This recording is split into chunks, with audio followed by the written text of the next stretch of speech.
স্বাভাবিকভাবেই ছাত্রছাত্রীদের মধ্যে ছিল একটা বাড়তি উচ্ছ্বাস। আজ সকাল ৯টা থেকে বিকেল ৪টা পর্যন্ত ভোট গ্রহণ করা হয়। রাকসু নির্বাচনে আমরা দেখেছি যে আজ ভোট পড়েছে ৭০%। এখন চলছে গণনা, ফলাফল ঘোষণা হতে পারে কাল সকালে। এদিকে দীর্ঘ ৮ মাসের সংলাপের পর অবশেষে জুলাই সনদ স্বাক্ষর হতে যাচ্ছে কাল। জাতীয় সংসদের দক্ষিণ প্লাজায় এই অনুষ্ঠানে উপস্থিত থাকবেন প্রধান উপদেষ্টা ডক্টর মোহাম্মদ ইউনূস, ঐকমত্য কমিশনের সহসভাপতি আলী রিয়াজ এবং অন্যান্য সদস্যরা এবং বিভিন্ন রাজনৈতিক দলের প্রতিনিধিরা। দর্শক, আজকের আয়োজনে আমরা কথা বলবো রাকসু নির্বাচনের চালচিত্র এবং জুলাই সনদ নিয়ে। আমি শান্তা শারলিন, সবাইকে স্বাগত জানাচ্ছি ZSRM presence meet the people অনুষ্ঠানে। আর আজ আমাদের আজকের অনুষ্ঠানে অতিথি হিসেবে উপস্থিত রয়েছেন জনাব ফেরদৌস আহমেদ উজ্জ্বল, বাংলাদেশ ছাত্র ইউনিয়নের সাবেক সভাপতি এবং রাজনৈতিক বিশ্লেষক। আপনাকে স্বাগত জানাচ্ছি চ্যানেল 24 স্টুডিওতে। এবং অনলাইনে যুক্ত আছেন আমাদের সাথে সৈয়দ মোহাম্মদ আলী রেজা, রাজশাহী বিশ্ববিদ্যালয়ের শিক্ষক। দুজনকে স্বাগত জানাচ্ছি। শুরুতেই যেটি নিয়ে আমরা কথা বলছিলাম যে রাকসু নির্বাচন, দীর্ঘ ৩৫ বছর পর আমরা দেখলাম আজ রাকসু নির্বাচন ঘিরে সবার মধ্যে বেশ উৎসাহ উদ্দীপনা এবং ছাত্রছাত্রীরা বেশ আগ্রহের সাথে ভোট দিতে যাচ্ছে। ৭০% পর্যন্ত ভোট পড়েছে আমরা দেখেছি। কেমন দেখলেন আজকে সারাদিনের নির্বাচন? এটা অত্যন্ত আনন্দের একটা দিন। আমি মনে করি যে আজকে আমরা যারা রাজশাহী বিশ্ববিদ্যালয়ে পড়াশোনা করেছি বা আমরা বিভিন্ন সময় বিশ্ববিদ্যালয়ের ছাত্র আন্দোলন বা ছাত্র রাজনীতির সাথে যুক্ত ছিলাম, তা আমরা বরাবরই এই রাকসু নির্বাচন নিয়ে আমরা কথা বলে আসছি। এবং আপনি জানেন যে সর্বশেষ ৯০ সালে রাকসুর শেষ নির্বাচনটা অনুষ্ঠিত হয়েছিল এবং ৩৫ বছর আপনি বললেন যে এখানে নির্বাচন অনুষ্ঠিত হয়নি।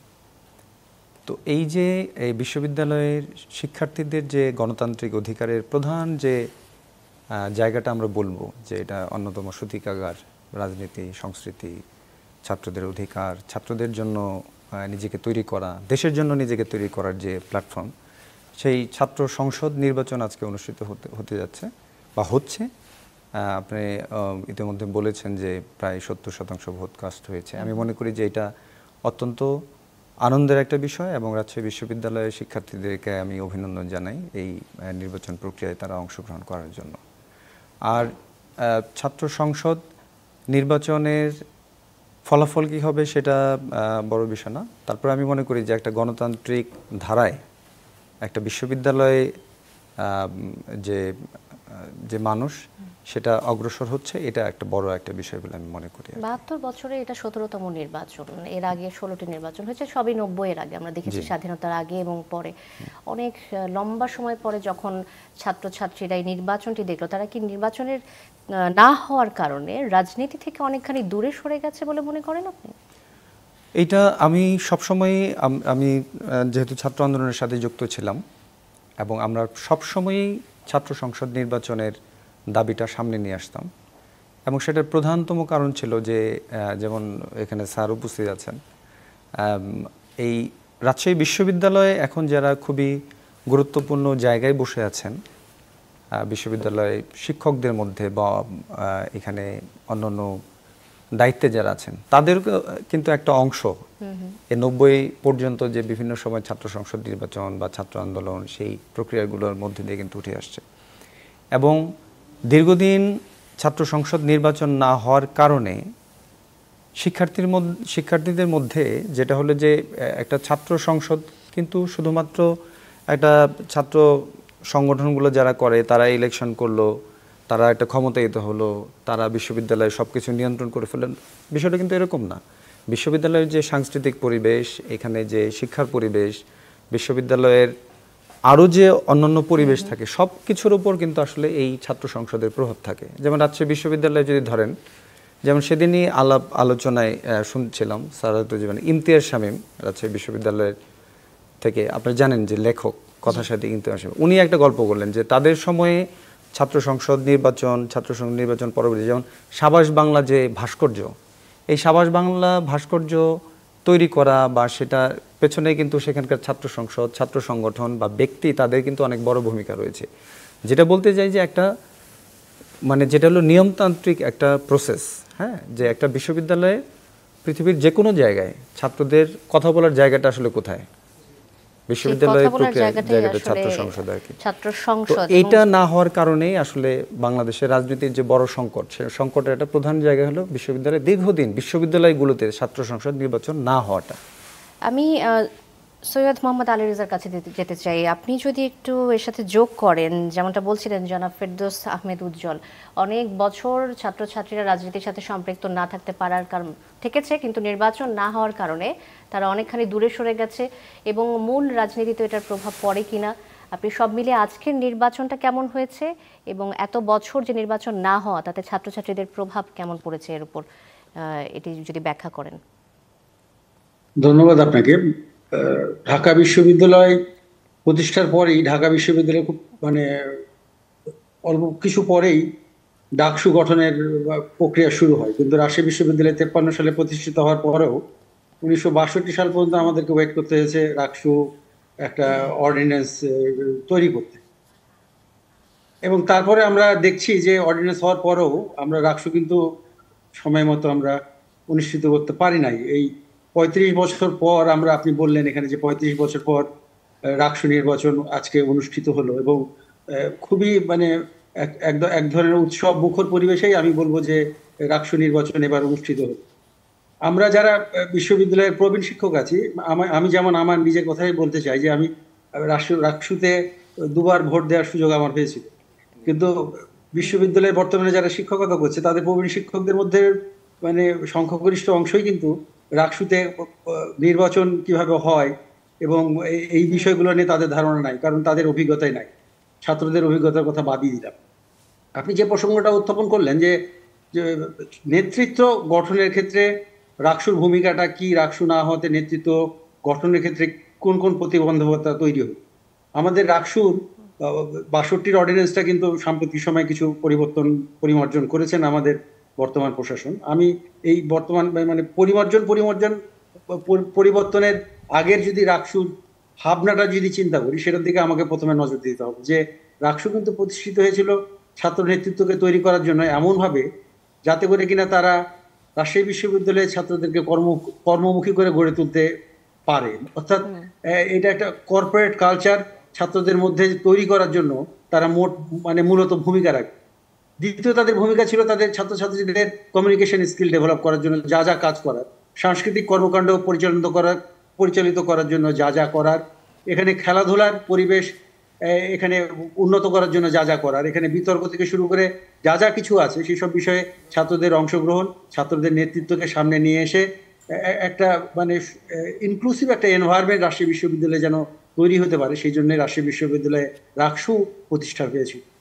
কিন্তু 53 বছর ডাকসু না হওয়ার পরে আমরা ডেফিনেটলি এর কিছু কুফল আমরা দেখেছি। যদি প্রতিনিয়তই ডাকসু হতে থাকতো, প্রতি বছর যদি ডাকসু যদি আমাদের অর্ডিন্যান্স অনুযায়ী হতো, তাহলে ক্ষমতার পালাবদলটা হতো। আমি একটা ডাকসুর পরে আমি পরাজিত হলাম, এটা মেনে নিলাম, আমার একটা ধারণা থাকতো যে সামনের দিকে আমি জয়লাভ করার একটা সুযোগ থাকতো, কিন্তু সেই ধারাটা কিন্তু ব্রেক হয়ে গেছে। এখন ডাকসু নিয়েও আমি নিজেই একজন শিক্ষক হয়েও গত 3 দিন আগেও কিন্তু আমি নিশ্চিত ছিলাম না যে, বা গত সপ্তাহে আমি নিশ্চিত ছিলাম না যে ডাকসুটা সত্যিকার অর্থেই অনুষ্ঠিত হতে যাচ্ছে কি যাচ্ছে না। সৈয়দ মোহাম্মদ আলী রেজা, আপনি যদি বলেন যে আজকে সারাদিন আপনি নির্বাচন কেমন দেখলেন, ক্যাম্পাসে যেহেতু ছিলেন, আপনি ছাত্রছাত্রীদের কাছ থেকে দেখেছেন এবং প্রার্থীদের দেখেছেন। আজকে এই প্রসঙ্গে বলবো, আজকে ছাত্রছাত্রীদের উপস্থিতি এখানে খুবই নজর কাড়া ছিল। 70% ভোট, খুবই উল্লেখযোগ্য সংখ্যক ছাত্রছাত্রী এখানে ভোট দিয়েছে এবং তাদের মতামতটা এখানে তারা প্রতিফলিত করার সুযোগ পাবে।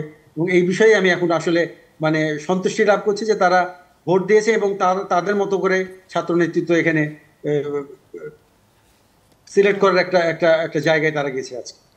আপনার কি মনে হয় যে ছাত্রছাত্রীরা আসলে নির্বাচনের মাধ্যমে এখন প্রতিনিধি তৈরি করতে চায়, নাকি আসলে তাদের নির্বাচনের আগ্রহটা বেশি, উৎসবের আগ্রহটা বেশি?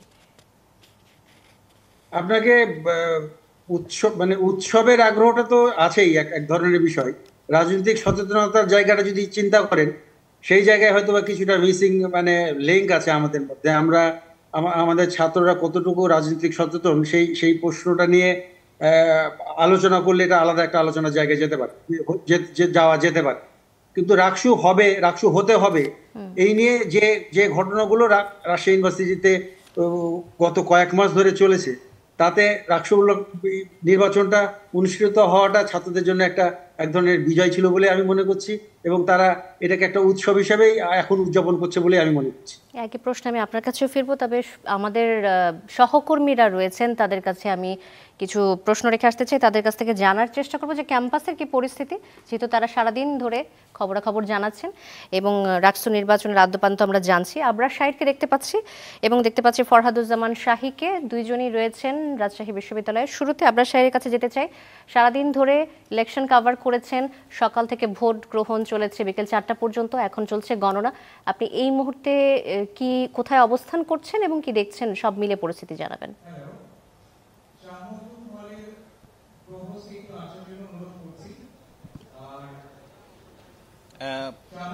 সারাদিন আসলে রাষ্ট্র নির্বাচনের যা অবস্থা ছিল সেটা যদি বলি, সকালে আসলে 7টা থেকে এই নির্বাচন কমিশনের যে কার্যালয়, সেখান থেকে আসলে ব্যালট বাক্স এবং স্বচ্ছ ব্যালট বাক্স সাথে যে ব্যালট পেপার, সেগুলো 17টি কেন্দ্রে পৌঁছানো হয়। মূলত এখানে ভবন ছিল 9টি, কিন্তু সেই ভবনগুলোতে 17টি ভোট কেন্দ্র হয়েছিল, ফলে 9টি গাড়িতে করেই সেগুলো বিভিন্ন ভবনে পৌঁছানো হয়। এবং সাথে সাথে আমরা দেখেছি যে শিক্ষার্থীদের পদচারণা শুরু হয়েছে কিন্তু 9টা বাজার সময় থেকেই।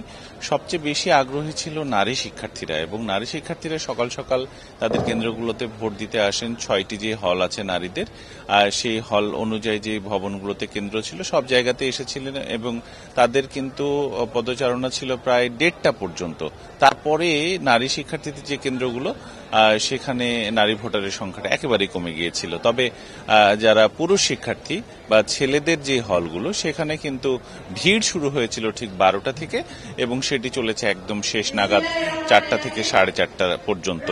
এদিকে এখন পর্যন্ত আমরা যেটা দেখতে পেরেছি যে এখানে 17টি হলের ফলাফল ঘোষণা আলাদা আলাদা করেই করছেন তারা, কিন্তু শিক্ষার্থীরা চাইছেন যে যত দ্রুত সম্ভব এই ফলাফলটা যাতে ঘোষণা করা হয়, এবং তারা যারা বাইরে আগ্রহ ভরে অপেক্ষা করছেন, এখানে 2টি জায়ান্ট এলইডি লাগানো হয়েছে, একটি কাজী নজরুল ইসলাম মিলনায়তনের ঠিক পাশেই, আরেকটি লাগানো হয়েছে শহীদ মিনারে, আমরা দেখতে পেরেছি যে মাঠটা রয়েছে সেটাতে। ফলে এই দুই মাঠেই উপচে পড়া ভিড় আমরা বিকেল থেকে লক্ষ্য করি, কিন্তু প্রশাসন এবং আইন শৃঙ্খলা রক্ষাকারী বাহিনীর যে কড়াকড়ি আরোপ করা হয়েছে, তার ফলে বাইরে থেকে আসলে কাউকে ঢুকতে দেওয়া হচ্ছে না, এবং যেই আসুক না কেন তাকে কার্ড ছাড়া বাইরে থেকে ঢুকতে দেওয়া হয়নি।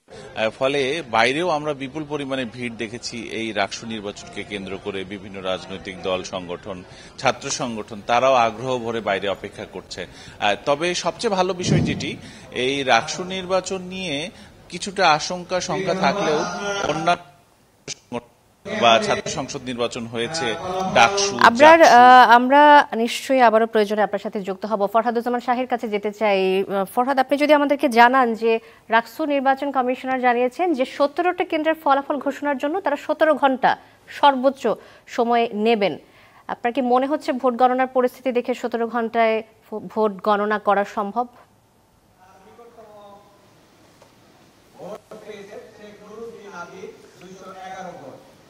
শান্তা, এখন আমরা আছি রাজশাহী ইউনিভার্সিটির কবি নজরুল ইসলাম মিলনায়তনে। সেখানে ভোট গণনা শুরু হয়েছে রাত 8:30 থেকে, অথচ ভোট কিন্তু গ্রহণ শেষ হয়েছে বিকেল 4টায়। অর্থাৎ ভোট গণনা শুরু করতেই কিন্তু প্রথমে 4.5 ঘন্টার একটা দীর্ঘ বিরতি ছিল। দীর্ঘ একটা সময় পরে আসলে ভোট গণনা শুরু হয়। যদিও ভোট গণনা শুরু হওয়ার পরে এখন পর্যন্ত মাত্র আনুষ্ঠানিকভাবে 2টি হলের ফলাফল ঘোষণা করা হয়েছে। এখনো কিন্তু 15টি হলের ফলাফল ঘোষণা বাকি আছে। আমরা যেটা দেখতে পাচ্ছি যে এখন নির্বাচন কর্মকর্তারা তারা ফলাফল এখানে ঘোষণা করছেন, এবং যখন আসলে 6টি ব্যালটের জন্য আলাদা আলাদা 6টি ওএমআর মেশিন এখানে বসানো হয়েছে। আপনি জানেন প্রত্যেকটা শিক্ষার্থী 6টি করে ব্যালটে ভোট দিয়েছেন। 43 জন প্রার্থীকে আসলে নির্বাচিত করবেন, কিন্তু 6টি ওএমআর মেশিন ঢোকানো হচ্ছে এবং সেখানে কিন্তু নিমিষের মধ্যেই ফলাফল পাওয়া যাচ্ছে। তবে ফলাফল ওএমআর মেশিনে নিয়ে যাওয়ার আগ পর্যন্ত আসলে সেটি শর্টিং করতে দীর্ঘ সময়ের একটা বিষয় দেখছি, যে লক্ষ্য করছি যে যারা এই হল কেন্দ্রিক যে ফলাফল ঘোষণা করা হচ্ছে সেখানে আসলে ওই হলের প্রিজাইডিং অফিসার এবং যারা পোলিং এজেন্ট যারা ছিল তাদের সামনেই আসলে ভোটের বাক্সগুলো খোলা হচ্ছে এবং সেগুলো সর্টিং করার পরে আমার মেশিনে নেওয়া হচ্ছে, তারপরে আসলে হল ভিত্তিক। ঠিক আছে ফরহাদ, ধন্যবাদ আপনাকে আমাদের সাথে যুক্ত হবার জন্য। ফরহাদুজ্জামান শাহিদ যুক্ত হয়েছিলেন রাজশাহী বিশ্ববিদ্যালয় ক্যাম্পাস থেকে। আমরা আবারও চলে যেতে চাই, অনলাইনে যুক্ত আছেন আমাদের সাথে সৈয়দ মোহাম্মদ আলী রেজা। আপনি শুনছিলেন আমাদের রিপোর্টাররা বলছিলেন যে তারা ভোট গণনা করছেন এবং 2টি হলের ভোট গণনা শেষ হয়েছে, 15টি হল বাকি আছে। যে প্রসঙ্গটি আনতে চাচ্ছি সেটি হচ্ছে যে রাকসু নির্বাচনের এই যে ফল গণনা 17 ঘন্টার মতো সময় নিয়েছেন সর্বোচ্চ এই নির্বাচন কমিশনার। আপনার কি মনে হচ্ছে যে 17 ঘন্টায় নির্বাচন কমিশনার তারা সম্পূর্ণ ফল গণনা শেষ করতে পারবেন? বিষয়টা আমাদেরকে যন্ত্রের উপরেই প্রশাসনকে নির্ভর করতে হচ্ছে। নির্বাচন কমিশনার যে পদ্ধতিতে ভোট গণনা করছেন, নিশ্চয়ই তারা একটা সময় নির্ধারণ করেছিলেন যে এই সময়ের ভিতরে এই কাজগুলো করতে পারবে। আমাদেরকে মাথায় রাখতে হবে যে নির্বাচন কমিশনের কিন্তু এই প্রতিষ্ঠানটা বিশ্ববিদ্যালয়ের শিক্ষক কর্মকর্তা কর্মচারীদের মধ্য থেকে তৈরি করা হয়েছে। এদের কোনো স্পেশালাইজড কোনো যে একটা জায়গায় আমাদের বাংলাদেশ নির্বাচন কমিশনের মতো এরকম কোনো একটা অবস্থান নাই। ফলে তারা বাংলাদেশ নির্বাচন কমিশনার যখন ন্যাশনাল পর্যায়ে যখন কোনো নির্বাচন করেন সেই ক্ষেত্রেও কিন্তু তাদের ওই বিষয়েই একদম মানে বিশেষজ্ঞতা থাকার পরেও মানে তাদের টাইম ফ্রেম বা বিভিন্ন ক্ষেত্রে তাদের বিষয়ের অসঙ্গতি দেখা যায়। ফলে বিশ্ববিদ্যালয়ের শিক্ষকরা বা নির্বাচন কমিশনার রাজশাহী বিশ্ববিদ্যালয়ের এরা প্রথমবারের মতো আমি বলবো যে যারা দায়িত্ব পালন করছেন এই গণনার কাজটি করছেন, তারা যেটা ধারণা করেছেন হয়তোবা সে থেকে কিছুটা বিচ্যুতি হতেও পারে, মানে কারণ তাদের অতীত অভিজ্ঞতা এই বিষয়ে নাই, আমাদের কারোরই নাই। যদি বলি যে নির্বাচন বিশ্ববিদ্যালয়ে যারা যেসব শিক্ষক এখন উপস্থিত আছেন, আমি জোর গলায় বলতে পারবো যে গত কোনো সময় তারা রাকসু নির্বাচন বা নির্বাচন কমিশনের দায়িত্ব পালন করার মানে অভিজ্ঞতা আমাদের কারোরই নাই। আমরা ছাত্র হিসেবে হয়তো বা ভোটে অংশগ্রহণ করেছি। ফলে যদি সময়ের বিষয়ে যদি 17 ঘন্টার জায়গায় যদি 19 ঘন্টা 20 ঘন্টা 30 ঘন্টাও যদি লাগে, তাও আমাদেরকে এটা স্বাভাবিকভাবে মেনে নিতে হবে। কারণ যে পদ্ধতিতে নির্বাচন কমিশনার ভোট গণনাটা করছেন সেটা স্বচ্ছ থাকছে কিনা সেই দিকেই আমাদের আসলে দৃষ্টি দেওয়ার প্রয়োজন আছে বলে আমি মনে করছি। আমি আরেকটি বিষয় নিয়ে আসতে চাই যে শিক্ষার্থীদের যে আসল ইস্যুগুলো, যে এই রাকসু নির্বাচন, ডাকসু নির্বাচন, চাকসু নির্বাচন থেকে আমরা কি চাই, আসলে শিক্ষার্থীরা যেন তাদের সুযোগ সুবিধাগুলো পায় এবং তাদের আবাসন, নিরাপত্তা, পরিবহন, হয়রানি এই সব বিষয়গুলো থেকে যেন কোনো ধরনের সমস্যা না থাকে, এই সমস্যা থেকে মুক্তি পায়, সেই বিষয়ে কি আলোচনা হচ্ছে? আসলে মূল বিষয়টা হচ্ছে যে আমাদের কিছু রং পারসেপশন আছে রিগার্ডিং এই স্টুডেন্ট ইউনিয়ন গুলো নিয়ে, যে নির্বাচন নিয়ে রাকসু বলেন ডাকসু বলেন, কোনো জায়গায় কিন্তু এই বিষয়গুলো যখন তৈরি হয়েছিল আপনাকে গোটা বৈশ্বিক অবস্থার কথা আপনাকে চিন্তা করতে হবে। তখন ট্রেড ইউনিয়ন গুলো ছিল এবং সেই জায়গায় একটা মিলিটেন্ট একটা অবস্থান ছিল, তারা মানে বার্গেন করতো। ফলে এই রাকসুগুলো কিন্তু এক ধরনের ওই রকম জায়গা থেকেই ছাত্র প্রতিনিধি নির্বাচনের জায়গাতে আমরা যেতে চেয়েছিলাম। যদিও রাকসু অর্ডিন্যান্সে কিন্তু ওই জাতীয় কোনো কথা বলা নাই যে তারা ফাইট করবে, তারা কোন বিষয়ে ফাইট করতে পারবে বা পারবে না। আমাদের রাকসুর কিন্তু এখন টার্মস অফ রেফারেন্স কিন্তু খুবই সুনির্দিষ্ট করা আছে তারা কোন কাজগুলো করতে পারে। তবে ছাত্র প্রতিনিধি হিসাবে যে বিষয়গুলো বলা নাই তাদের ন্যায্যতা নির্ধারণের জন্য অবশ্যই তারা দর কষাকষি প্রশাসনের সাথে করতে পারবে। এটা ওই রাকসুর আমাদের যে অর্ডিন্যান্স সেটাতে উল্লেখ করে না দেওয়া থাকলেও ডেফিনেটলি তারা কিছু এম্পাওয়ার্ড হবে এবং ছাত্রছাত্রীদের ভয়েস এই বিশ্ববিদ্যালয়ের প্রশাসনের কাছে পৌঁছে দেওয়ার জন্য এবং তাদের বিভিন্ন যে ন্যায্য দাবি সেগুলো আদায় করার জন্য রাকসু ভূমিকা পালন করবে বলে আমি বিশ্বাস করি। সৈয়দ মোহাম্মদ আলী রেজা, আপনাকে অসংখ্য ধন্যবাদ আমাদের সাথে যুক্ত হবার জন্য। আমাদের সাথে যুক্ত ছিলেন সৈয়দ মোহাম্মদ আলী রেজা, রাজশাহী বিশ্ববিদ্যালয়ের শিক্ষক তিনি। আমরা বিরতির পরে আবারও ফিরে আসছি। জেরুসালেম মিড-দ্য পিপলে সময় হয়েছে একটা বিরতির, ফিরে আসছি একটু পর।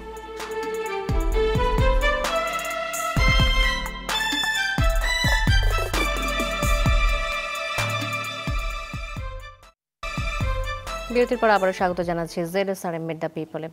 আমরা বিরতির আগে কথা বলছিলাম রাকসু নির্বাচন নিয়ে। আমাদের সাথে স্টুডিওতে উপস্থিত রয়েছেন জনাব ফেরদৌস আহমেদ উজ্জ্বল, বাংলাদেশ ছাত্র ইউনিয়নের সাবেক সভাপতি এবং রাজনৈতিক বিশ্লেষক। আমরা রাকসু নির্বাচনের আদ্যপান্ত দেখছিলাম যে ভোট গণনা চলছে, আপনি দেখছিলেন। নির্বাচনের ঘটনা তো চলছে, ভোট গণনা চলছে, কাল সকালে ফলাফল চলে আসতে পারে। ছাত্র সংসদ নির্বাচনে আমরা সবসময় যে জিনিসটা দেখি যে দলীয় নির্বাচনের একটা প্রভাব বিস্তার, এবং ডাকসু, জাকসু এবং সব ক্ষেত্রে আমরা দেখি যে বড় বড় রাজনৈতিক দলের একটা প্রভাব থাকে। এবং ডাকসুর ক্ষেত্রে বলা হয় যে যারা জিততে যাচ্ছে জাতীয় নির্বাচনে সেটির প্রভাব পড়ে, এমনই প্রচলিত আছে কথা। আপনি এই প্রসঙ্গে কি বলবেন, যে আসলেই মনে করেন? এটা আসলে এই ছাত্র সংসদ নির্বাচন বা এই আলোচনা যাওয়ার আগে আসলে ছাত্র রাজনীতি বা ছাত্র আন্দোলন এই প্রসঙ্গে যাওয়াটা জরুরি। কারণ আমাদের দেশের বাস্তবতায় আমরা দেখে আসছি যে সবসময় ছাত্র রাজনীতি বা ছাত্র আন্দোলন, বিশেষ করে ছাত্র সংগঠনগুলো এক ধরনের লেজুর বৃত্তির মধ্যে থাকতে হয়। যেমন পৃথিবীর অনেক দেশেই আপনি দেখবেন যে ছাত্ররা অবশ্যই একটা মতাদর্শিক লড়াই করে, তারা একটা আদর্শের জন্যই লড়াই করে, কিন্তু তারা কিন্তু রাজনৈতিক দলের লেজুর বৃত্তি করে না। বাংলাদেশে এরকম অনেক ছাত্র সংগঠন আছে, বামপন্থী কিছু সংগঠন আছে বা আদার্স আরও কিছু সংগঠন আছে, যারা কিন্তু সরাসরি কোনো পার্টির লেজুর বৃত্তি করে না। তো যখন একটা বিশ্ববিদ্যালয় তো একটা বিশ্ব ধারণা, যে ধারণার মধ্যে আসলে ছাত্ররা তাদের নিজেদের সৃজনশীলতা, তাদের ভাবনা বা তাদের চিন্তা বিকশিত করতে পারবে, তাদের মতামতটা আসলে এখানে তৈরি করতে পারবে, বা বিশ্ববিদ্যালয়টা আসলে কিভাবে চলবে সেই জায়গায় কিন্তু আসলে শিক্ষার্থীরা তাদের অপিনিয়ন দিতে পারে।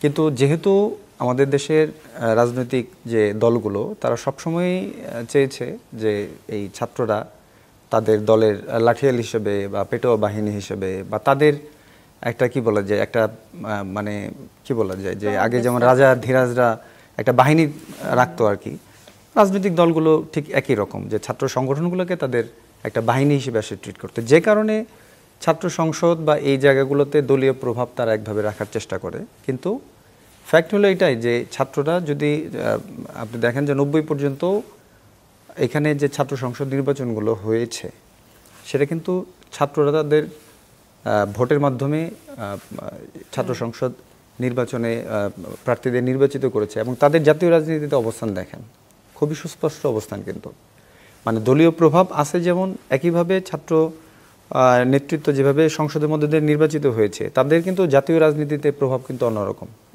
একটা হলো পুরো রাজনৈতিক এই বিশ্ববিদ্যালয়ে এই ছাত্র সংসদ নির্বাচন, ছাত্র সংগঠন, কারণ যখন আপনি জানেন যে বিশ্ববিদ্যালয়ে একজন শিক্ষার্থী নির্বাচিত হয় ভিপি হিসেবে হোক, জিএস হিসেবে বা একজন সদস্য হিসেবে হয়, তার কিন্তু প্রতি মুহূর্তে এই শিক্ষা প্রতিষ্ঠানে বিচরণ করতে হয় এবং তার একটা ভাবনা থাকে পরবর্তীতে সে নির্বাচনে আবার অংশগ্রহণ করলে তার জবাবদিহির জায়গাগুলো থাকতে হবে। সো এখানে তার নিজেকে আরও যোগ্যতরভাবে গড়ে তোলার কিন্তু একটা চর্চা কিন্তু এখানে হয়।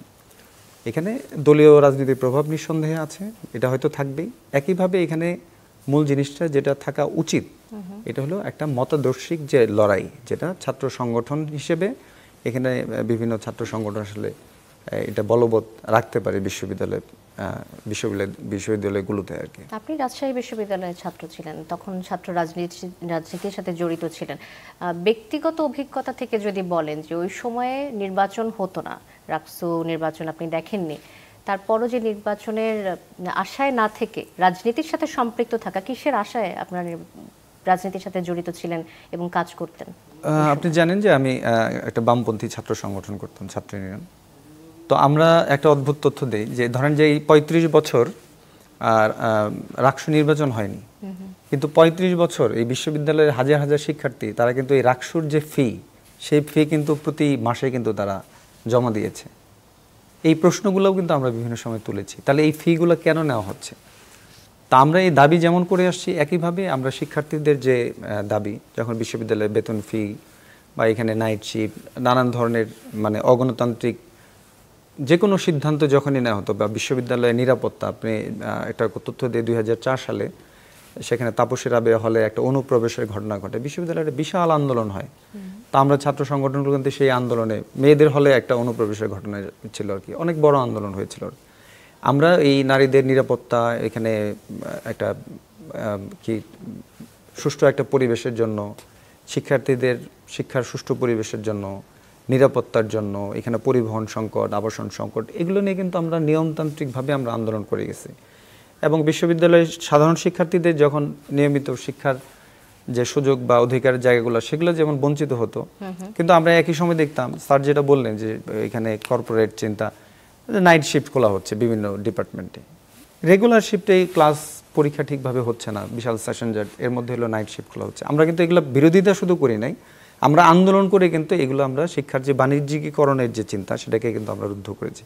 কারণ আমরা যেহেতু একটা মতাদর্শিক লড়াই করতাম, আমাদের মধ্যে একটা মতাদর্শিক প্রতিযোগিতা ছিল, আমরা কিন্তু শিক্ষার্থীদের এই দাবি এবং অধিকার বাস্তবায়নের জায়গায় আমরা নিয়মিত লড়াই সংগ্রাম চালিয়ে যেতাম। খুব ছোট করে জানতে চাই, আপনি আসলেই মনে করেন কিনা যে রাকসু নির্বাচনের মাধ্যমে ছাত্রছাত্রীদের যত সমস্যা রয়েছে ক্যাম্পাসে এগুলো সমাধান করা সম্ভব? আমি মনেই করি যে বিশ্ববিদ্যালয়ের শিক্ষার্থীরা যদি যোগ্য নেতৃত্ব এখানে আনতে পারে তারা একটা প্রভাব ফেলতে পারবে। তবে আমি এটাও মনে করি যে এটা রাতারাতি আসলে সম্ভব না। আমাদের একজন সহকর্মী রয়েছেন রাজশাহী বিশ্ববিদ্যালয় এবং ক্যাম্পাস প্রাঙ্গণে রয়েছেন কাজী ফয়সাল, আমরা তার কাছে যেতে চাইব। অনেক রাত হয়ে গেছে কাজী ফয়সাল, এই রাতেও আমরা দেখতে পাচ্ছি মানুষের, ছাত্রছাত্রীদের ভিড় এবং উচ্ছ্বাস। এই যে ভোট গণনা চলছে, তারা উৎসব মুখর পরিবেশে ভোট গণনা দেখছেন, সব মিলিয়ে কেমন পরিস্থিতি দেখছেন? এবং এই যে এত ছাত্রছাত্রী বাইরে অবস্থান করছেন, সেক্ষেত্রে আইন শৃঙ্খলা পরিস্থিতি কেমন দেখছেন? আইন শৃঙ্খলা রক্ষাকারী বাহিনীর সদস্যরা রয়েছেন কিনা যথেষ্ট, জানাবেন।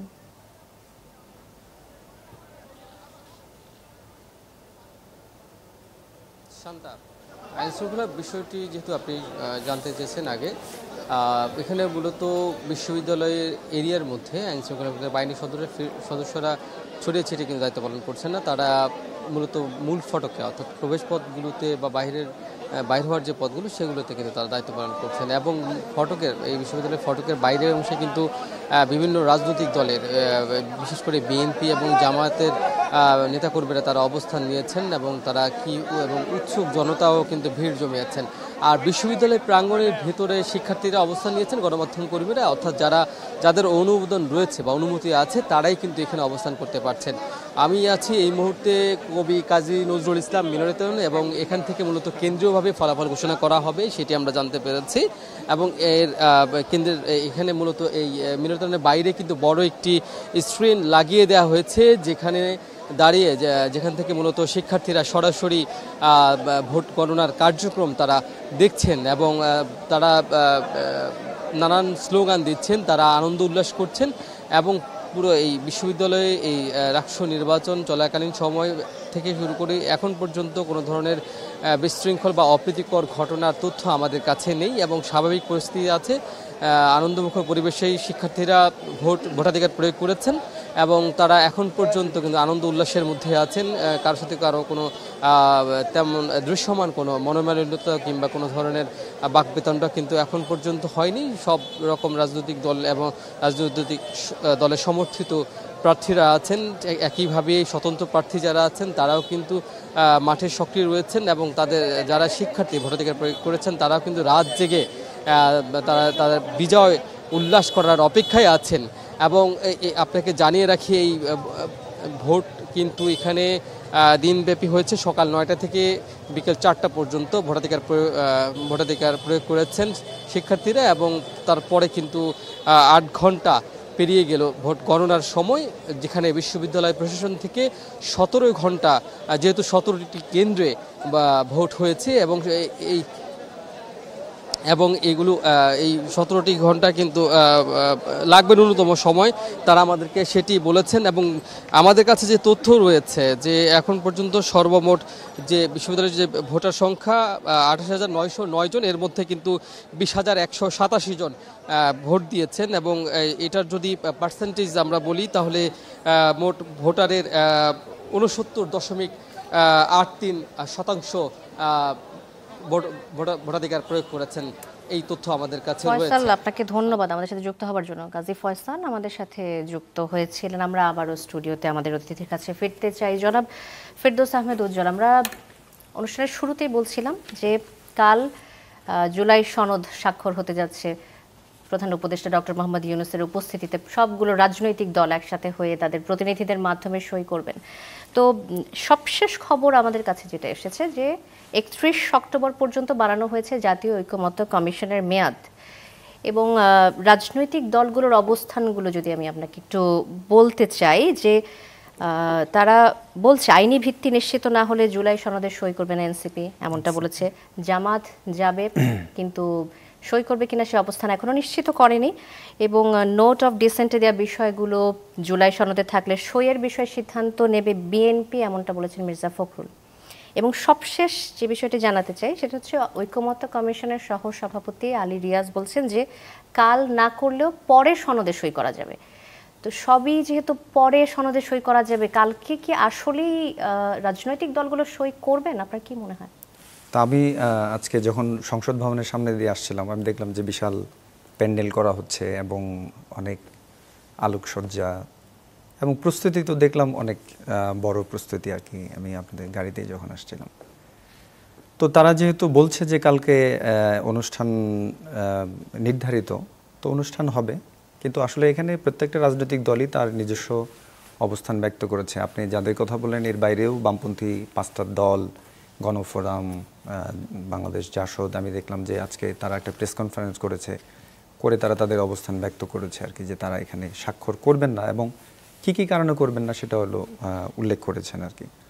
তো এটা আসলে এক ধরনের ধোঁয়াশা থাকছেই। আবার কেউ কেউ তো সরাসরি বলছে, এনসিপির কথা আপনি বললেন, যে তারা তো বলছে যে আইনি ভিত্তি না থাকলে শুধুমাত্র এটা শুধু লোক দেখানো একটা কাজের জন্য তারা এখানে যাবে না। তার মানে তাদের অবস্থান স্পষ্ট করেছে। বিএনপি তার নোট অফ ডিসেন্টের বিষয়গুলো বলেছে যে নোট অফ ডিসেন্টের পরেও তারা যাবে, হয়তো স্বাক্ষরও করবে। তো পুরো বিষয়টা আসলে এক ধরনের কি বলবো, যে হবে, অনুষ্ঠান হবে, তো আসলে কারা কারা স্বাক্ষর করবে করবে না সেটা আসলে দেখার বিষয়। স্বাক্ষর করবে কি করবে না সেটা হয়তো দেখার বিষয়, কিন্তু তাদের মন্তব্যগুলোর মধ্যে দিয়ে কি মনে হচ্ছে কিনা যে আসলে কালকের সই করার ব্যাপারে আসলে প্রত্যেকটি দলই নিজেদের অবস্থান স্পষ্ট করছেন না? না, এটা তো বোঝা যাচ্ছেই আর কি, এবং স্পষ্ট করছে না এটা তারা তো তাদের বক্তব্যের মধ্যে দিয়ে স্পষ্ট হচ্ছে। এবং ঐকমত্য কমিশন যারা এতদিন ধরে রাজনৈতিক দলগুলোর মধ্যে ঐকমত্যের চেষ্টা করছিলেন, তাহলে কাল যদি সই করার সময় তার আগের দিন আমরা এই মন্তব্যগুলো শুনতে পাই, আপনার কি মনে হয় যে সবার উপর কি প্রভাব পড়বে? এই রাজনৈতিক দলগুলোকে আসলে ঐকমত্যে পৌঁছাতে পারছে না? আসলে কি, যে এই একটা সনদের মধ্যে দিয়ে বা একটা সনদে স্বাক্ষর করার মধ্যে দিয়ে এই ঐকমত্যে পৌঁছানোটা বা এই ঘোষণাটা, এটা যে আসলে একটা আপ্তবাক্য, মানে আমি এখানে এই সনদে স্বাক্ষর করলাম, মানে আগামীকাল থেকে আসলে আমি সব কিছু মানলাম। আপনাকে একটা ঘটনা বলে রাখি যে 90-এর যে স্বৈরাচার বিরোধী আন্দোলন, সেখানে কিন্তু আসলে 3 জোটের একটা রূপরেখা তৈরি হয়েছিল, আপনি জানেন কিনা? এবং সেখানে প্রত্যেকটা রাজনৈতিক দলই আসলে তারা এই রাজনৈতিক একটা ঐক্যমত্যে এসেছিল আর কি। কিন্তু পরবর্তী সময়ে যে নির্বাচনের পরে যারা ক্ষমতায় আসছে, তারা কিন্তু এই রূপরেখার কোনো কিছুই বাস্তবায়ন করে নাই, এবং সেটা বিএনপি ক্ষমতায় এসেছিল আর কি, আমি সরাসরি যদি বলি। তো পরবর্তী সময়ে আওয়ামী লীগের ক্ষমতায় আসছে, তো ওই রূপরেখার কথা কিন্তু তারা ভুলে গেছে, কারণ প্রত্যেক দল একত্রিতভাবে স্বৈরাচার বিরোধী আন্দোলন করেছিল 90 এরশাদ বিরোধী আন্দোলন। তার মানে জাতীয় পার্টি ছাড়া আর যত রাজনৈতিক দল আছে প্রত্যেকের কিন্তু একটা ঐক্যমত্য ছিল। শিক্ষাক্ষেত্রে তারা কি করবে, স্বাস্থ্যক্ষেত্রে কি করবে, চিকিৎসা ক্ষেত্রে, মানে প্রত্যেকটা বিষয়ে আর কি। কিন্তু কোনো জায়গায় কিন্তু সেই রূপরেখার, মানে 3 জোটের রূপরেখা, এটা খুবই ঐতিহাসিক বিষয়, সেটা কিন্তু বাস্তবায়ন হয় নাই। এখন এই জুলাই সনদে যে বিষয়গুলোতে তারা ঐক্যমত্যে পৌঁছেছে, অনেক গুরুত্বপূর্ণ বিষয় আছে। 2বারের বেশি প্রধানমন্ত্রী থাকতে পারবে না, প্রধানমন্ত্রী এবং দলীয় পদ তারা একসাথে নিতে পারবে না, এরকম অনেক বিষয় আছে। তো সেই বিষয়গুলো খুবই দারুণ। 10 বছরের সীমা, কিন্তু ধরেন যে এটা আমি স্বাক্ষর করলেই করব না, আবার স্বাক্ষর যদি না করি আমি করব, বিষয়টা কিন্তু আসলে এটা রাজনৈতিক সৎ ইচ্ছা, এবং এটা হলো খুবই রাজনৈতিক মতাদর্শিক জায়গাও আর কি, যে আমি আসলে কি করতে চাই, দল হিসেবে আমি কি করতে চাই। আমি নোট অফ ডিসেন্ট দিয়ে রেখেছি অনেক জায়গায়। তার মানে আমি এখানে স্বাক্ষর করলেও, যেহেতু আমার এই পয়েন্টের নোট অফ ডিসেন্ট আছে, আমি ক্ষমতায় গেলে আমি এটা করার জন্য আমি মানে আমি, আর এটা তো কোনো আইনি বিষয় না যে এটা আমি আইন হিসেবে আমি পাস করছি। নোট অফ ডিসেন্ট দেওয়া থাকলে যদি ক্ষমতায় চলে যায়, তাহলে আর তাদেরকে নোট অফ ডিসেন্টের বিষয়গুলো মানার জন্য তারা বাধ্য থাকবে না। এখন গণভোটের মাধ্যমে আসলে জনগণের অংশগ্রহণ নিশ্চিত করা সম্ভব বলে মনে করেন কিনা আপনি? আসলেই কি এটা সম্ভব? এখন নির্বাচন নিয়ে যখন আপনি সংস্কারের আলোচনা করছেন, যে নির্বাচন কমিশন, নির্বাচন প্রক্রিয়া কি হবে, এবং এই নির্বাচন প্রক্রিয়ায় আপনি নির্বাচন কমিশনের সংস্কারের মধ্য দিয়ে কিভাবে নির্বাচন করতে চান এই আলোচনা হচ্ছে। তো এর আগে আসলে গণভোটটা কি কোন প্রক্রিয়ায় হবে, কিভাবে না হবে, সেই বিষয়গুলো কি আমরা আলোচনা করেছি বা কতটা করেছি আর কি।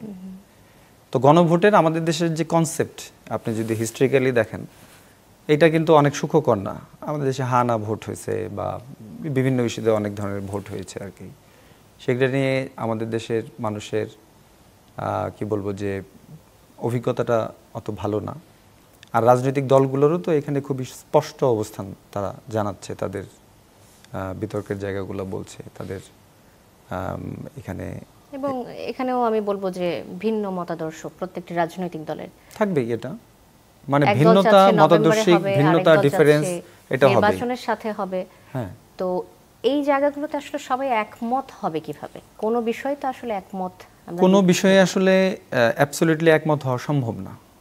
আপনি একটা রাইটিস্ট রাজনীতি করেন, ডানপন্থী, আরেকজন হলো মধ্যপন্থী, আরেকজন হলো বামপন্থী, এরা কখনোই 100% এক হবে না। কারণ যে ডানপন্থী তার মতাদর্শ কিন্তু ডান, যে মধ্যপন্থী তার মতাদর্শ হলো মধ্যপন্থী, তার সাথে তার বা লেফটের এটা কখনোই 100% এক হবে না। আপনার একটা গণতান্ত্রিক প্রক্রিয়ায় কিছু সংস্কার হতে পারে যেটা প্রত্যেকের মতাদর্শের সাথে কনফ্লিক্টিং হবে না। যেমন 2 বার প্রধানমন্ত্রী, হ্যাঁ সেটা হইতে পারে, মানে সেটা মানতে পারে। আবার ধরেন যে দলীয় প্রধান আপনার এবং সরকার প্রধান এক হবে না, সেটা হইতে পারে।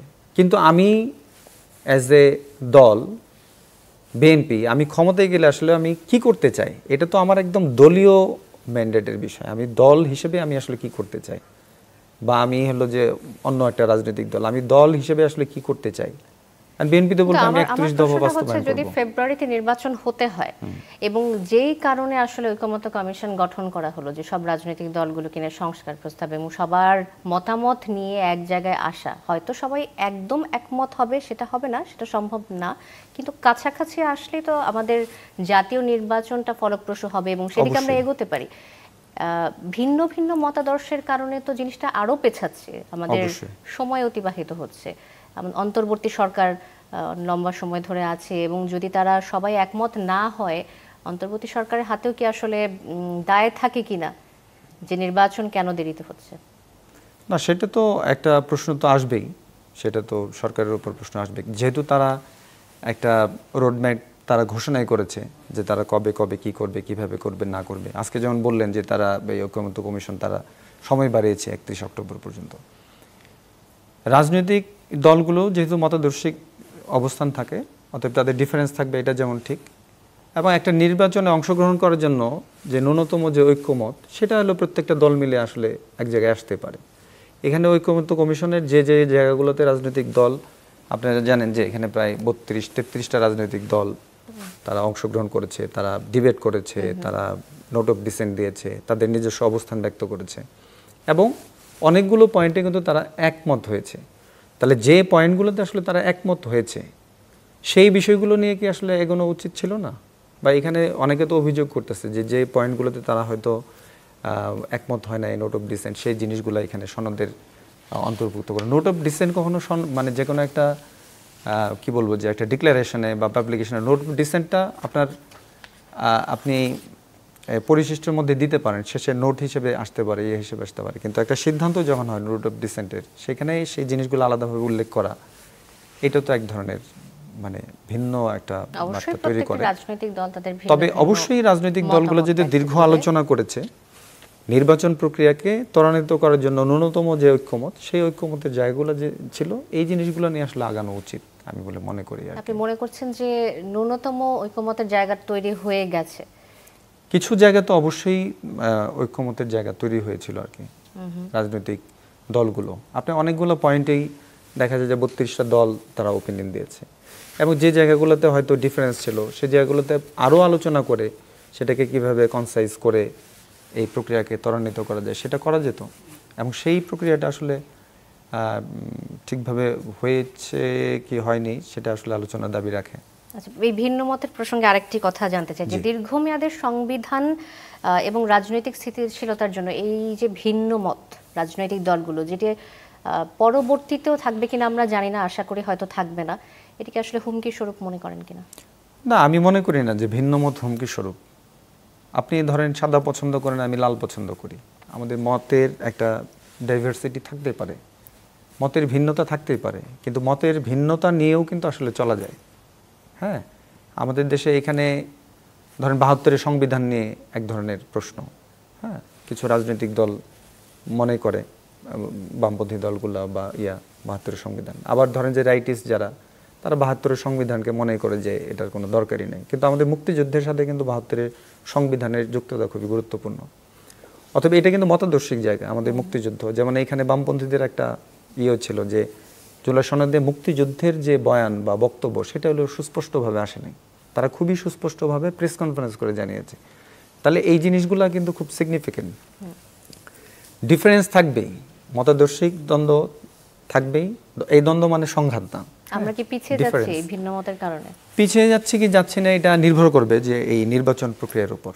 যেমন আমরা তো দীর্ঘ লড়াইয়ের পর ৯০-এর পরে আমরা একটা গণতান্ত্রিক ধারায় আমরা দেশ নিয়ে যেতে পেরেছিলাম। এখন যেহেতু আমরা একটা দীর্ঘ লড়াইয়ের মধ্য দিয়ে একটা স্বৈর শাসনের পতন হয়েছে এবং একইভাবে আমরা নতুন একটা উত্তরণের দিকে আমরা যেতে চাচ্ছি, তো সেই যাত্রাটা আসলে কীরকম হবে এটা নির্ভর করে আসলে নির্বাচন প্রক্রিয়ার মধ্যে। যে কারণে আমি মনে করি বা অনেকে মনে করে যে একটা নির্বাচন এই মুহূর্তে হওয়াটা খুব জরুরি এবং ন্যূনতম ঐক্যমত নির্বাচন প্রক্রিয়াটাকে ত্বরান্বিত করতে পারবে। এই ধরনের একটা ঐক্যমত হলে আসলে গণতান্ত্রিক প্রক্রিয়া দেশ যেতে পারে। কারণ আপনার রাষ্ট্রীয় প্রতিষ্ঠানগুলো, আমাদের অনেক অর্গানগুলো, সেটা তো ফাংশন করছে না, সেটা একটা দলের অধীনেই করবে। ধরেন এই স্টুডিওটা আপনি পরিচালনা করছেন, এটা আপনার রেসপন্সিবিলিটি। এটা যদি আরেকজনকে দেওয়া হয়, সে কিন্তু এই স্টুডিওর লাইট কি হবে, কিভাবে বসতে হবে, কি করতে হবে, তারা কিন্তু জানে না। এটা দেশের রাষ্ট্র কিভাবে চলবে, পরিচালিত হবে, সেটা আসলে এই ধরনের একটা মানে শর্ট ফর্মের, আমি বলতেছি না যে সরকার সকল ক্ষেত্রে ব্যর্থ, কিন্তু এই ধরনের একটা বডি নিয়ে এত বড় একটা রাষ্ট্র দীর্ঘদিন ধরে পরিচালনা করা, সেটা কোনোভাবে সম্ভব না। আপনি ব্যবসায়ীদের কাছে জিজ্ঞেস করেন, আপনি শিক্ষাঙ্গনের মানুষদের জিজ্ঞেস করেন, আজকে যে শিক্ষকরা রাস্তায়, আপনার চিকিৎসকরা রাস্তায়, আপনার কৃষকদের পরিস্থিতি দেখেন। কারণ এটা তারা একটা অন্তর্বর্তী সময়ের জন্য দায়িত্ব নিচ্ছে, দ্যাটস গুড, বাট এটা রেগুলার একটা রাজনৈতিক প্রক্রিয়া, যেটা গণতান্ত্রিক ধারা, সেই ধারার কাছে আসলে নিয়ে যাওয়াটা হলো খুব জরুরি। ভালো মন্দ আসলে ওই সময় একদম শেষের দিকে চলে এসেছে, একটা লাইভে যেতে হবে আমাদেরকে। তার আগে ছোট করে একটু জানতে চাই যে আপনার কি মনে হয় যে বাংলাদেশের রাজনৈতিক প্রেক্ষাপট এখন যে অবস্থানে আছে, ভবিষ্যৎ কি দেখছেন? আমি আশাবাদী মানুষ সব সময়। এখানে বাংলাদেশকে যারা পেছনের দিকে টানতে চাইবে, তারা বাংলাদেশ থেকে আসলে বিতাড়িত হয়ে যাবে। বাংলাদেশ হলো একটা দীর্ঘ লড়াইয়ের ইতিহাস আছে, ব্রিটিশ বিরোধী আন্দোলন, পাকিস্তান বিরোধী আন্দোলন, আমাদের মহান মুক্তিযুদ্ধ, স্বৈরাচার বিরোধী আন্দোলন, ২৪-এর আন্দোলন, এই প্রত্যেকটা জায়গায় কিন্তু মানুষের একটা ইতিহাসের যে শিক্ষা, সেই শিক্ষাটা আছে। এই শিক্ষা যারা গ্রহণ করবে, তারা বাংলাদেশের রাজনীতিতে আসলে টিকতে পারবে। যারা এই ইতিহাসগুলোকে ভুলাইতে চাইবে বা ভুলতে চাইবে, মুক্তিযুদ্ধকে যারা আঘাত করতে চাইবে বা লড়াইকে যারা পিছিয়ে দিতে চাইবে, তারা আসলে এই বাংলাদেশের রাজনীতি, বাংলাদেশের মানুষ হলো খুবই ব্যতিক্রমী মানুষ। এদেশের মানুষ কিন্তু খুব সরল, এদেশের মানুষ হলো খুব নরম এবং খুবই প্রতিবাদী, খুবই বিপ্লবী। ব্রিটিশদেরকে এরা মেরে তাড়াইছে, পাকিস্তানদেরকে এরা মেরে তাড়াইছে। বাংলাদেশকে যারা ভিন্ন স্রোতে নিয়ে যাওয়ার চেষ্টা করবে, তাদেরকে দেশের জনগণ আসলে। অনেক ধন্যবাদ জনাব ফেরদৌস আহমেদ উজ্জ্বল। আমরা দেখতে পাচ্ছি আমাদের সহকর্মী ইবেন মিরকে, চট্টগ্রামে রয়েছেন তিনি। ইবেন, আপনি যদি আমাদেরকে একটু সবশেষ খবরটা জানান। ইপিজেডের আগুন লাগার ঘটনা আমরা জেনেছি, এখন কি আগুন নিয়ন্ত্রণে এসেছে কিনা? মনে হচ্ছে বৃষ্টি হচ্ছে, বৃষ্টির কারণে কোনো নিয়ন্ত্রণে আসার সম্ভাবনা দেখছেন কিনা ইবেন?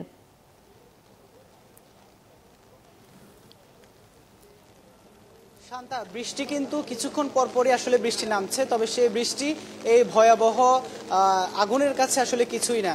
সেই আগুন আসলে বৃষ্টির পানি, ফায়ার সার্ভিসের 23টি ইউনিটের একযোগে পানি দেয়া, সবকিছু মিলে কিন্তু তারা এখন পর্যন্ত আগুনের কাছে সবকিছু ব্যর্থ।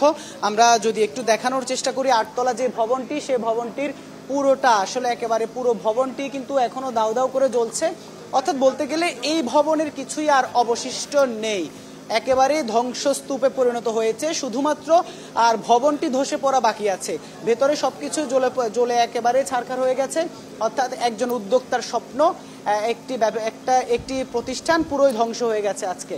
আর যেমনটি বলছিলাম আসলে দুপুর 2টার কিছু আগে লাগা আগুন অনেকটা 10-11 ঘন্টা হয়ে গেছে, তারপরে কিন্তু আসলে সেই আগুন কিছুক্ষণ পরপর বেড়েছে, কিন্তু কমার কোনো লক্ষণ কিন্তু আমরা এখন পর্যন্ত দেখিনি। তার মধ্যে 8তলা যে ছাদ সেটিও কিন্তু ধসে পড়েছে। আর একটি বিষয়, এখানে ফায়ার সার্ভিস কিন্তু তাদের যে এত বড় বিশাল ইউনিট, সেই ইউনিটের জন্য কিন্তু আসলে পানির যে সরবরাহ, সেই পানির সরবরাহ পেতে কিন্তু তারা যথেষ্ট বেগ পোহাতে হয়েছে। তারা এই পাশের একটি প্রতিষ্ঠানের রিজার্ভে থাকা পানি তারা নিতে গিয়েছিল, সেখানে আসলে তাদের উপর ফায়ার সার্ভিসের কর্মীদের উপর হামলা হয়েছে। আমি যদি বলি সে প্রতিষ্ঠানটার নাম স্মার্ট জ্যাকেট নামের একটি প্রতিষ্ঠান, সেটি কিন্তু আসলে যে প্রতিষ্ঠানটি তাদের কর্মীরা আসলে ফায়ার সার্ভিসের কর্মীদের উপর হামলা চালিয়েছে, পানি নিতে দেয়নি। পরে আসলে ফায়ার সার্ভিস বিকল্প যে পানির ব্যবস্থা, সে পানির ব্যবস্থা করেছে। আর এখনো কিন্তু ফায়ার সার্ভিসের পাশাপাশি নৌবাহিনী এবং বিমান বাহিনী, সেনাবাহিনী সবাই কিন্তু আসলে যে চেষ্টা, তাদের চেষ্টার কোনো দিক দিয়ে কমতি রাখছে না। রোবটও ব্যবহার হচ্ছে, কিন্তু আগুনের কাছে আসলে সবকিছু যেন তুচ্ছ। শান্তা, ইবেন ধন্যবাদ যুক্ত হবার জন্য। ইবেন মীর আমাদের সাথে যুক্ত হয়েছিলেন চট্টগ্রাম থেকে। আমরা দেখছিলাম আগুনের কি ভয়ঙ্কর লেলিহান শিখা। জনাব ফেরদৌস আহমেদ উজ্জ্বল, আপনাকে অসংখ্য ধন্যবাদ আমাদের সাথে স্টুডিওতে এসে আজকে যোগ দেওয়ার জন্য। আমাদের অনুষ্ঠানের শেষ পর্যায়ে চলে এসেছি, আজকে এখানেই শেষ করতে হচ্ছে। ধন্যবাদ। দর্শক, ZSRM মিট দ্য পিপল আজ এ পর্যন্তই। অনেক ধন্যবাদ সাথে থাকার জন্য।